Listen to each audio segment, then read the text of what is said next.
So it will be splitted like this with the standard protocol, and then you will have the transition based on the fact of delta mi equal to 0, and you are getting 3 lines. And here you can easily, the small molecule, na, you can easily calculate the intensity ratio 1:2:1.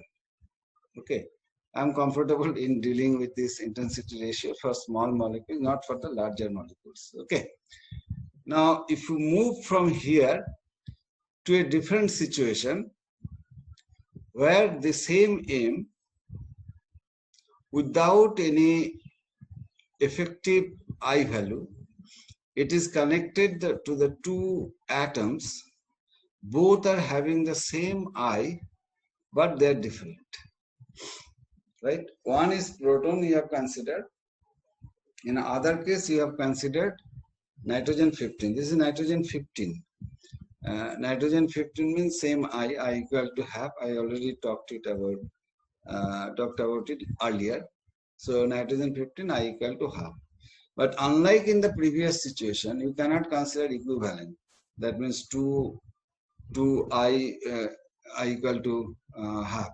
So you have to individually consider it.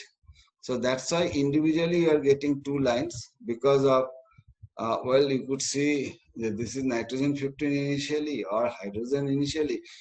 It's a very debatable situation because it depends on the abundance. It depends on the I size. Now here everything is same. Okay, so only nitrogen, your nitrogen 15 means you have taken the enriched nitrogen 15. Okay, so here your hydrogen is 100%. So naturally it will be first impact over here. It will give you the 2, this thing.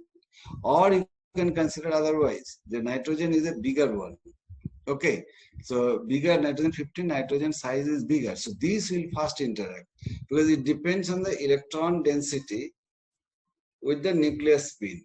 If the nucleus size is bigger, so that diffusion would be stronger, and if diffusion stronger means A would be larger. Okay, so that could be the probable situation. So first this will interact, which will give you the 2 lines, and then hydrogen would come into the picture, and this will split these 2 lines, each again 2. Okay, so that means this gap would be your A for nitrogen 15, and this gap would be A for hydrogen. And it is known that the nitrogen hyperfine coupling constant value is more than the proton hyperfine coupling constant. And the splitting pattern, you could remember, you could see that this is 1/2 first, and here you cannot differentiate which one comes first. Okay, so it will be half minus half, and then this will be splitted further. This will be splitted further. So eventual situation is like this, and then it will follow your delta mi equal to 0, and you will be getting 4 lines. And intensity, if you here also you can calculate the intensity very easily. You will be seeing 1:1:1:1. That means in NMR term we call it the doublet of doublet. Okay, so this is a situation which quite often we come across, right? Now you see the very standard example that always we try to do this experiment for our MSc class, first year MSc class, that for ESR respect, this is one of the compounds where you will never miss the ESR. At room temperature, at low temperature, forget about Q band, X band, always you'll be getting beautiful spectrum. That is why it is considered to be one of the standard molecules to show the ESR spectrum to the students. So here you can see the vanadium in the +4 state. Okay, and not necessarily it is pentacoordinated. You will have one solvent over here. Okay, the coordinating solvent, most likely water. Water is there, but that won't contribute towards your EPR profile naturally. But so it's called the vanadil, na? Vanadium oxygen means vanadil. That is the standard inorganic chemistry knowledge. Now, if it is a 4, that means it is scandium, platinum, vanadium, D3S2, total 5 electrons, remove 4, 1 electron, D1, very standard. And then the 1 unpaired electron will be splitted, and then it will be, since it is 7 by 2, I equal to 7 by 2, so you can imagine that there will be total 8 lines, single vanadium. So it will be splitted 7 by 2 to minus 7 by 2. This is the splitting pattern. This is a very conventional pattern, opposite to this sign for the lower part, and for the upper part, excited part, the same size, sign wise. And then you see that delta Mi is 0. That means 7 by 2 to, I think there is a mistake over here. This will be 7 by 2. Huh? Please correct it. So it is a wrong way to project it. Huh? So that's why it is not 0. I did not notice it earlier, otherwise I would have changed it. But you will be getting, this is a very routine thing. So you will be getting 8 lines. Okay. Now, like the tetragen earlier example from the organic side, what I have given here, it is the inorganic representation of the same thing.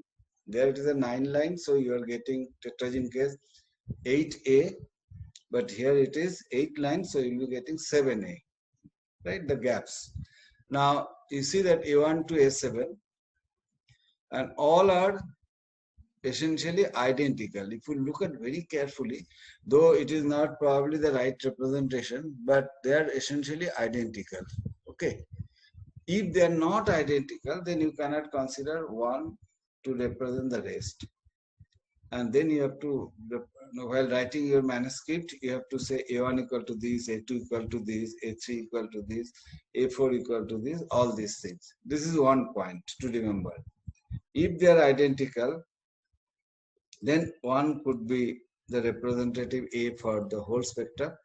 If they are not identical for multi-A system, then you have to consider that you have to consider A1 to A7 individually, okay, to represent your spectral profile.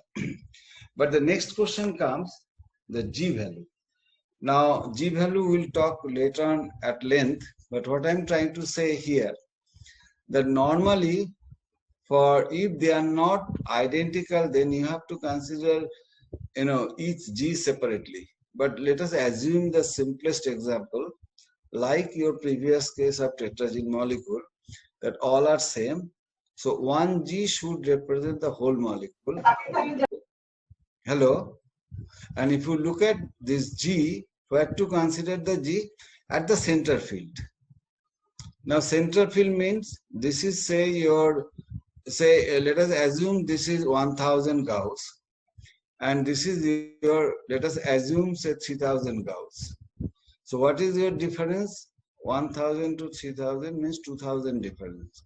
So you start from here to 1000 here, and then at the center point, you consider the point to be calculated for G.